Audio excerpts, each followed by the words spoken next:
자, 앞 시간에서 6월 달까지 급여자료 입력했고요. 나머지 이제 7월부터 11월까지 이 9분 1 급여로 입력을 할 텐데 8월에 우리가 할 일이 있습니다. 그래서 6월 거를 일단 7월로 그리고 7월 것을 8월로까지만 일단 복사하겠습니다. 자, 7월 선택하시고요. 9분은 1번 급여, 복사 후 재계산, 확인. 네, 7월 거를 다시 8월로 복사하겠습니다. 8월 1번 급여, 복사 후 재계산, 확인. 자, 근데 8월에 우리가 할 일이 뭐냐? 성동일 씨를 퇴사 처리하고 퇴사에 대한 이 중도 퇴사자 정산, 연말 정산이 아니라 중간에 퇴사하는 사람을 정산해 주는 걸 중도 퇴사자 정산이라고 합니다. 그래서 이 성동일 씨의 중도 퇴사자 정산을 하기 위해서는 사원 등록으로 먼저 갑니다. 사원 등록에 가셔서 성동일을 클릭하시고 여기 1002번 성동일 있죠? 클릭하시고 20번에다가 퇴사 연월일을 입력합니다. 아까 그 위에 수행과제 위에서 성동일의 퇴사 연월일은 2023년 8월 25일로 입력한다. 이걸 이제 지금 입력하는 거예요. 2023 0825. 네. 입력하시고 급여자료 입력에 와서 위에 있는 재계산 성동일씨 클릭하고 재계산을 하시고 확인을 눌러보시면 성동일씨의 사원명이 파란 글씨로 되고 가운데 가로 열고 중도 퇴사자라고 표시가 됩니다. 자, 그러신 다음에 중도 퇴사자 정산 단추를 한번 눌러볼까요? 중도 퇴사자 정산 누르면은 성동일 씨 8월까지 급여 자료가 모두 반영이 됩니다. 네. 그래서 성동일 씨는 1월부터 8월까지 총 급여가 2,960만원, 근로소득공제, 그래서 근로소득공제를 뺀 것이 근로소득 금액, 본인에 대한 기본공제 150, 부양가족 2명에 대한 기본공제 300, 국민연금 보험료 납입금액에 대한 소득공제, 건강보험료, 고용보험료 납입액에 대한 소득공제. 그래서 이러한 인적공제와 소득공제 모두 뺀 것이 차감소득금액. 그래서 성동일 씨의 8월까지 차감소득금액은 1262만 7,920원이 되겠네요. 그 밖에 소득공제가 없습니다. 이제 연말정산할 때는 이제 신용카드 사용금액에 대한 소득공제 이런 건데 중도퇴사 정산할 때는 이런 것은 보통 안 해요. 안 하고 언제 하느냐면 성동일 씨가 이제 우리 회사 그만두고서 다른 회사로 가서 또 재취업을 한단 말이에요. 그때 연말정산을 하면 돼요. 그 연말정산할 때 요 중도퇴사자 정산한 거하고 합산해가지고 그때 한꺼번에 그 밖에 소득공제 이런 거 반영을 하면 됩니다. 중도퇴사자 정산할 때는 이런 부분은 보통 안 하는 걸로. 자, 그 다음에 오른쪽 위로 올라가서 이렇게 해서 이제 그 아까 그 소득 금액이 이 사람의 과세 표준이 돼요. 1262만 7,920원.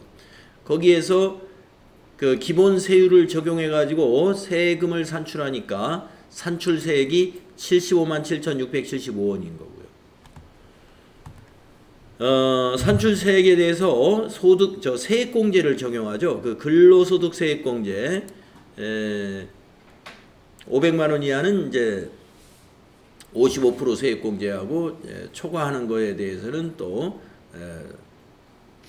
세액공제 요율이 공제율이 다르죠. 해서 세액공제한 것이 41만 6,721원. 자녀가 있었습니다. 그래서 자녀 세액공제 15만 원에 셋째 출산이 있었어요. 출산 셋째 특별 자녀 세액공제가 19만 954원. 그래서 지금 세액공제가 벌써 40, 뒷자리 빼더라도 50, 60, 70이 넘었어요. 그래서 세액공제 합계가 75만 7천 원이 나왔다는 겁니다. 그러면 결정세액이 비어있죠. 결정세액이 제로라는 얘기입니다. 왜 그러냐면 세액공제가 75만 7천 원이고 위에 산출세액이 모두 세액공제보다 산출세액이 작았던 거예요. 작으니까 추가 세액공제를 산출세액을 모두 세액공제로 빼니까 결정된 세액이 없습니다. 그러면 밑에 보시면은 결정세액이 제로란 말이에요. 그러면 우리가 그동안 매월 원천징수했던 기납부세 소득세 45만 4,860원과 지방소득세 4만 5,430원 합계 50만 290원을 우리가 오늘 어떻게 해야 돼요? 급여 지급하면서 돌려줘야 됩니다. 그래서 마이너스 이번 8월 급여에서는 세금이 마이너스 50만 290원이 돼요.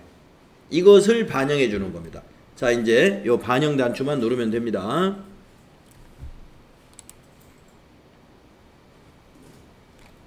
반영 누르게 되면은 이렇게 바뀝니다. 소득세와 지방소득세 납부한 것을 마이너스 시키는 금액이 반영되면서 공제액이 이렇게 8월 달에 국민연금, 건강보험료, 고용보험료, 장기요양보험료, 상조회비 다 공제하고도 마이너스 14만 2,530원. 그래서 세금을 성동일시는 8월 달에 공제 금액은 없어요. 마이너스가 일어나가지고 차인 지급액이 여기 왼쪽에 지급액보다 더 많죠. 그래서 성동일시는 8월 달 급여를 424만 2,530원을 계좌이체 시켜주면 되는 거예요. 자, 이것이 중도 퇴사자 정산하는 방법입니다. 자, 이제 9월로 급여대장 입력하겠습니다. 자, 이제 9월 선택하시고 구분에서는 1번 급여 복사 후 재계산 똑같이 해주시고 확인 누르면 이제 확인 눌러보면 9월 달에는 성동일시가 빠져 있습니다. 자, 10월 거 입력하겠습니다. 10월 1번 급여 복사 후 재계산 확인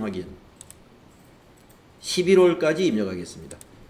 11월 1번 급여 복사 후 재계산 확인 이렇게 하시고, 자, 12월은 급여의 구분이 달라요. 그래서 구분을 바꾸겠습니다. 12월 클릭하시고 구분에서 2번을 선택합니다. 급여 플러스 상여. 그리고 복사 후 재계산을 해요. 그러면 그리고 확인을 누른 다음에 우리가 11월까지는 기본급 밑에 상여가 안 나타났는데 12월에는 상여가 나타나도록 하는 거예요. 그래서 이제 김현철 씨의 그 밑에 우리 급여대장 297페이지 밑에 있는 표가 12월의 급여대장이에요. 그거 보시고 상여금만 챙겨서 입력하시면 됩니다. 상여금 김현철 씨 450만 원.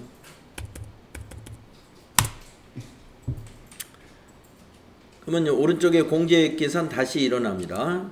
노현주 씨 270만 원. 입력하면 오른쪽에 계산은 자동으로 다시 일어납니다. 세금 계산 이진섭 씨 상여 190만 원.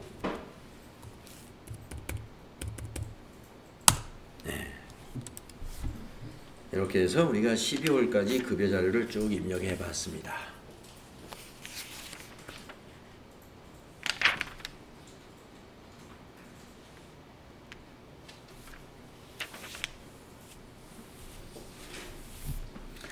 실제 시험에서는 한 달치만 문제로 냅니다.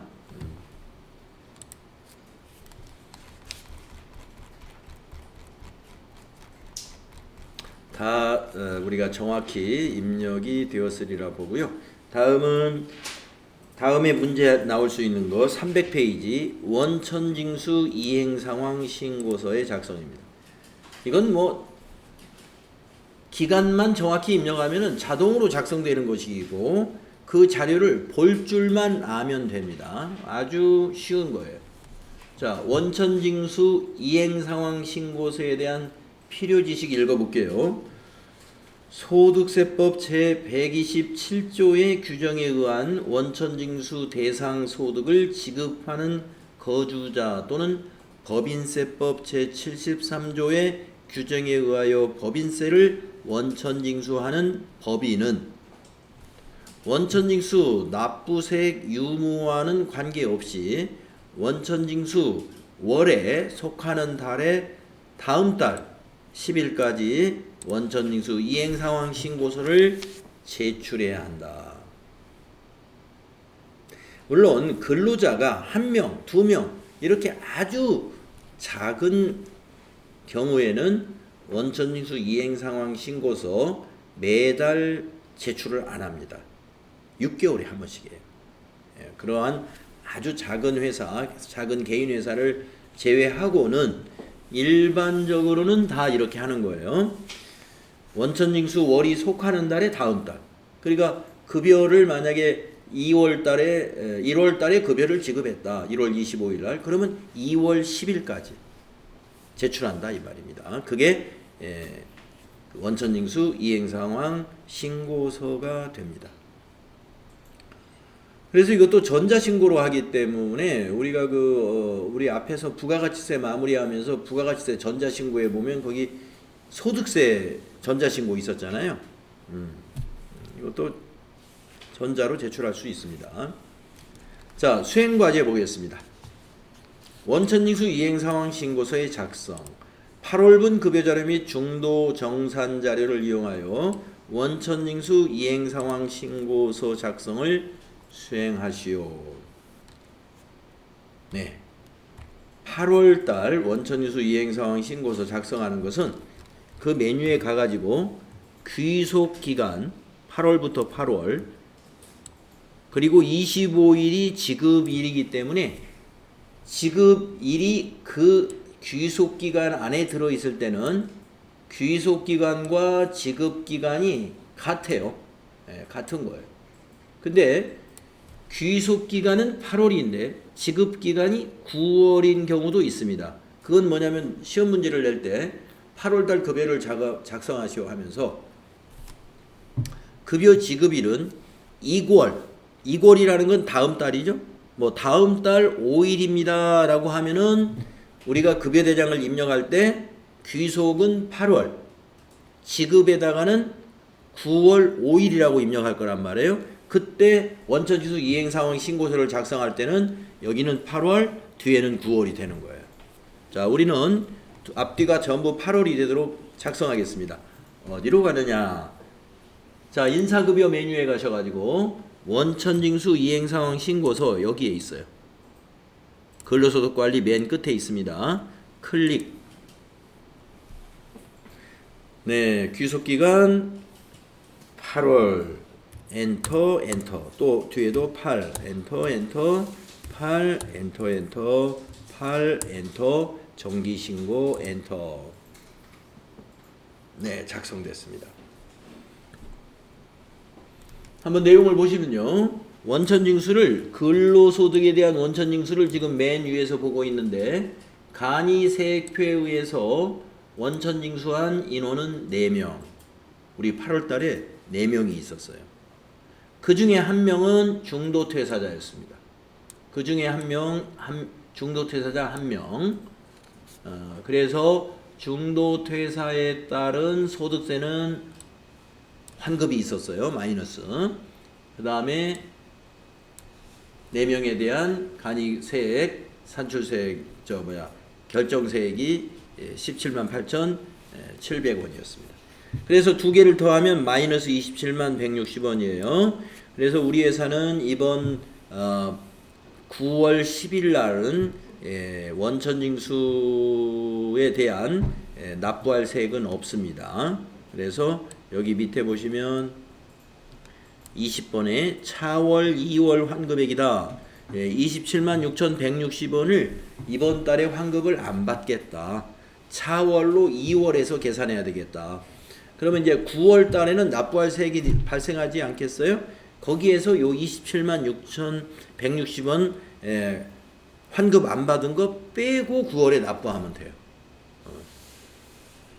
그래서 뭐 아니다. 나는 우리 회사는 이번 달에 환급을 받겠다. 그러면 여기다 넣어서 입력을 해서 환급 신청을 하면 됩니다. 그래서 만약에 시험 문제에서 환급 신청을 하기로 한다. 그러면 여기다 입력해 주면 돼요. 여기 왼쪽에 있는 그 금액을 그대로.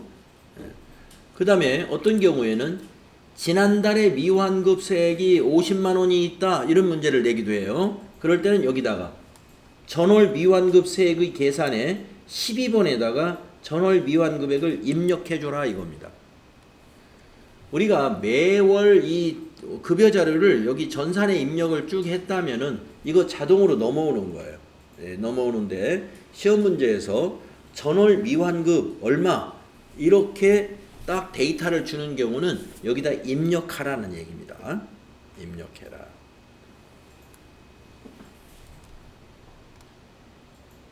저장하시면 되겠습니다. 위에 저장 누르시면 저장이 됩니다. 뭐 아주 원천징수 이행상황 신고서 작성이라는 것은 이렇게 간단하게 작성을 할 수가 있어요. 자, 밑에 수행 팁 읽어보겠습니다. 네. 뭐 우리 시험 보는데 이렇게 중요한 이슈 사항은 아닌데 그래도 조금 다른 부분이 있으니까 총 지급액이란 무엇인가? 우리가 그 원천징수 이행상황 신고서에 보면은 여기 총 지급액이라는 5번 항목이 있어요. 총 지급액. 간이세액에 1,470만 원. 또 중도퇴사자 그 8개월치 성동일식에 3,120만 원. 이 총 지급액에는 식대, 육아수당은 제출 비과세로 포함하고 자가운전 보조금은 미제출 비과세로 포함되지 않는다. 네. 그러니까 여기 총 지급액에는 비과세가 다 빠진 게 아니라 우리가 비과세 항목 중에 원천징수 이행상황 신고서에 제출하는 비과세가 있고 제출하지 않는 비과세라는 게 또 있어요. 그래서 원천징수 이행상황 신고할 때는 총 지급액에 비과세가 다 빠진 게 아니에요. 그래서 식대하고 육아수당은 포함된 것이다. 그럼 뭐가 빠졌느냐?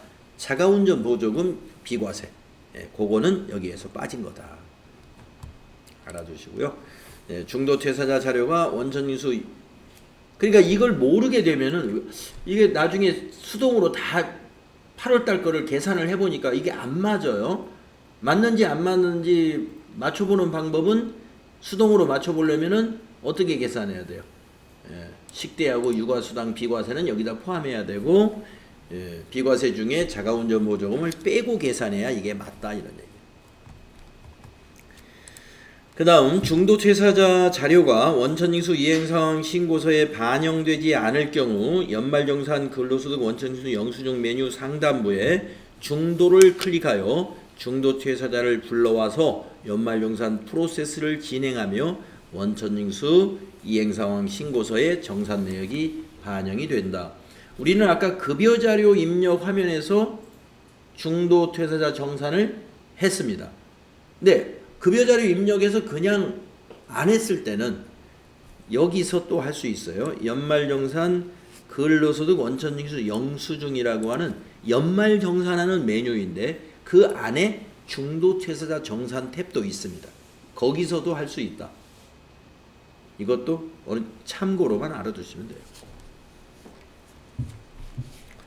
자, 그러면은 이제 일용직 사원의 급여자료 입력 연습을 한번 해보겠습니다. 급여 자료가 일용직으로 문제가 나왔다. 그러면 일용직 사원에 대한 사원 등록도 하고 급여 자료도 입력하고 두 가지를 해야 돼요. 자, 1급, 시급 등 일용직 사원에 대한 급여를 입력하여 세액을 산출할 수 있어야 되는데요. 자, 일용직 근로소득세 계산 구조는 여러분 알고 있어야 되죠? 네. 일용급여에서 빼기 근로소득공제 하루에 15만원을 빼는 겁니다. 빼고 나서 그게 과세 표준이 되죠? 그러면 그 과세 표준에다가 6%를 적용합니다. 그러면 산출세액이라는 게 나와요.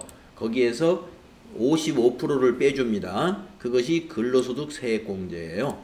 그 나머지 산출세액에 그러면 45%가 뭐예요? 결정세액이라는 것입니다. 이 결정세액을 원천징수하는 거예요. 자, 사원 등록, 이제 부서, 급여 형태 이런 게 있는데요. 입력하면서 우리가 공부하겠습니다. 자, 수행과제 해보겠습니다. 생산부 일용직 사원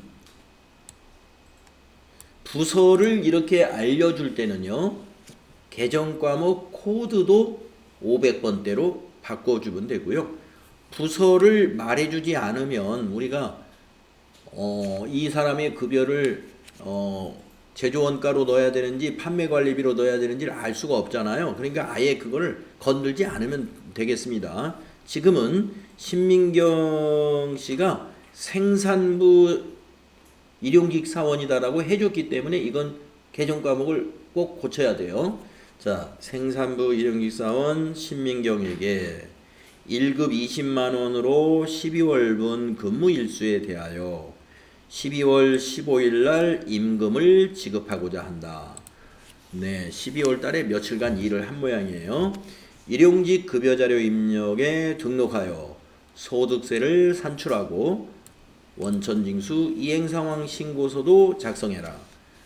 자, 4번 7001번 주민등록번호 이러한 정보, 개인정보를 가지고 개인정보를 가지고 사원 등록을 할 텐데요. 근무 일수는 15일간 일을 했네요. 1일 날부터 15일까지 쉬는 날 없이 일했고요. 우리가 일용직 사원은 아무것도 건드리지 않아도 고용보험만 원천징수하게 됩니다. 건강보험료나 그 연금, 국민연금은 원천징수가 안 일어나요. 자, 그러면 입력하겠습니다. 사원 등록을 어떻게 하느냐? 자, 인사급여에 여기 메뉴 보시면은 일용직 사원 등록 여기에서 급여자료 입력도 같이 합니다. 자, 일용직 사원 등록 클릭하시고 회사 사원 코드 7001번 7001 엔터 사원명 신민경 내국인 주민번호 850327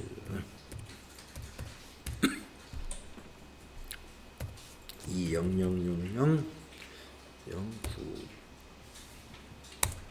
입사 연월일 2023 12월 1일 해가지고 15일까지만 근무했으니까 퇴사 2023년 12월 15일 퇴사는 안 넣어도 아마 퇴사 날짜라고 주지는 않았습니다만 넣어도 상관없고 안 넣어도 상관없을 것 같아요.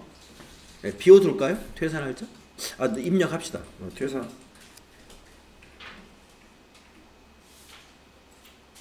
12월분 근무라고 그랬으니까 일단 퇴사한 걸로. 주소, 생략. 자, 밑에 내려가서 정확하게 우리가 해줘야 될 게 이제 여기 급여사항 등록에서요.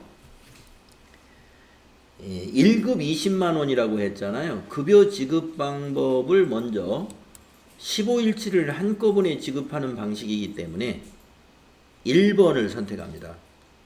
일정 기간 지급과 매일 지급이 차이가 있는 거예요.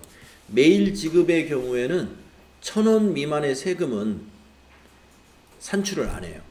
그런데 일정 기간 지급은 다 산출합니다. 그래서 이거는 일정 기간 지급으로 해줘야 되고 14번에 정상급여라는 곳에서다가 일당을 입력하는 거예요. 20만 원.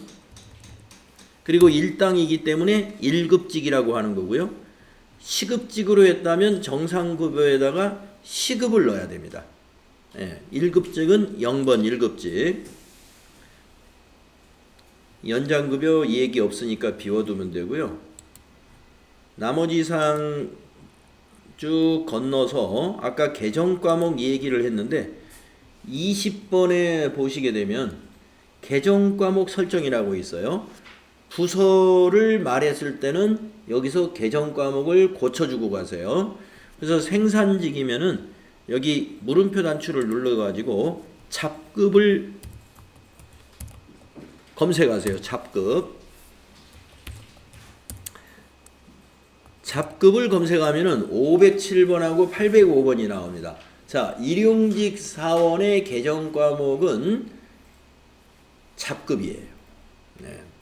그러니까 부서를 얘기해줬을 때만 이 작업을 해주시면 되겠습니다. 그리고 생산부는 507, 그리고 영업직이면 805가 됩니다. 그래서 507. 네. 그러면 이제 사원 등록에서 할 사항은 이 내용이 다고요. 이 사원 등록 탭 바로 오른쪽을 보시게 되면은 일용직 급여 입력이라는 탭이 하나 있어요. 거기 클릭하셔가지고 귀속이 12월 요 위에 일용직 사원 등록 그 옆에 일용직 급여 여기요. 귀속은 12월, 지급도 12월. 부서는 그냥 부서 코드는 안 넣었으니까 그냥 확인 엔터. 부서는 엔터로 지나가시면 여기 신민경이라는 일용직 12월에 근무한 신민경, 12월에 입사한 신민경이 나타납니다. 자, 오른쪽에 1일 날부터 15일 날까지 카렌다가 보이는데 여기에 근무라고 하는 거 있죠. 근무에 X표 돼 있는 데를 마우스로 이렇게 클릭하면은 동그라미가 쳐져요. 동그라미를 다시 클릭하면 다시 X가 됩니다. 그래서 1일 날부터 15일을 모두 동그라미로 바꿔주세요.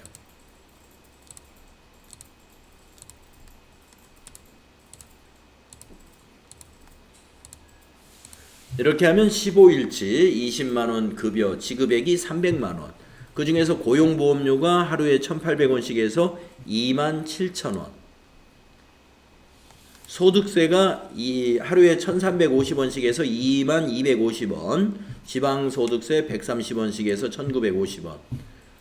그래서 임금 총액 300만원에서 공제액 3가지 고용보험, 소득세, 지방소득세 49,200원을 빼면 신민경 씨에게 15일날 이체시킬 차인 지급액은 295만 800원이다 라는 얘기죠. 네. 그러면 급여자료 입력이 끝난 거예요. 자, 그러면 지금 급여자료 입력의 결과 295만 800원 이거 확인할 수가 있죠. 자, 이제 원천징수 이행상황 신고서 반영되도록 작성을 해보겠습니다. 자, 인사급여에 가셔가지고 원천징수 이행상황 신고서 이번에는 12월 거를 작성하라고 했으니까 12월부터 12월 뒤에 귀속 지급도 12월부터 12월 정기신고에서 엔터 해보시게 되면은 자, 우리가 근로소득에 대해서만 원천징수한 거예요. 퇴직소득이나 사업소득이나 법인세에 대한 원천징수, 기타 소득에 대한 원천징수는 없기 때문에 밑에 가면 기타소득, 연금소득, 법인 원천 다 있습니다. 다 있지만 데이터가 없으니까 지금 비어 있습니다. 네. 참고로 TAT 1급을 시험 볼 때는 소득세가 근로소득에 대한 실무수행 문제만 나오는 게 아니라 사업소득, 퇴직소득, 기타소득 연금소득 또는 이자나 배당소득에 대한 문제도 내고 있어요.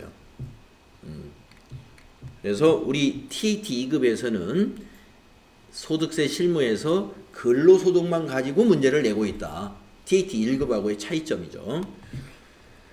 자, 그럼 반영되는 거 한번 볼까요? 12월에 간이세액표에 의해서 지급한 인원은 3명, 그 다음에 그 외에 일용근로 1명, 우리가 신민경씨 자료 여기에 반영됐죠. 두 사람의 간이세액과 일용근로의 소득세 여기에 반영됐고요. 여기 소득세는 지방소득세는 제외된 겁니다. 그래서 우리가 그동안 이 원천수수 이행사항 신고서 작성을 아까 8월 달에 하고서 9, 10, 11, 12 그냥 넘어가고 지금 12월 거 작성한 거죠. 그러니까 전월 미환급액 27만 6,160원이 어디서 넘어왔냐면 8월 달에서 넘어온 거예요. 8월 달 다음으로 이걸 작성했으니까 이렇게 자동으로 전월 미환급액은 넘어오지만 시험에서 전월 미환급액이 얼마입니다. 이렇게 데이터를 줄 때가 있어요. 그건 여기 12번에 입력하셔라 하는 얘기를 아까 했죠. 그 다음에 당월 조정 환급액이 이렇게 됩니다. 당월 조정 환급액이 이거 27만 6,160원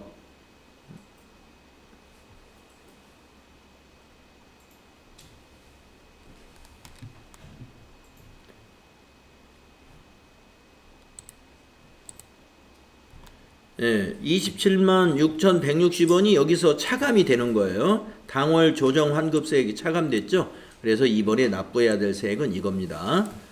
이 54만 7,750원을 소득세로 납부하는 거예요. 원래 산출한 소득세가 이만큼이죠. 근데 여기 전월에 미환급된 거 당월에 조정을 해야죠. 이거 조정이라는 건 빼준다 이거예요. 요만큼을 납부하게 된다 이거죠.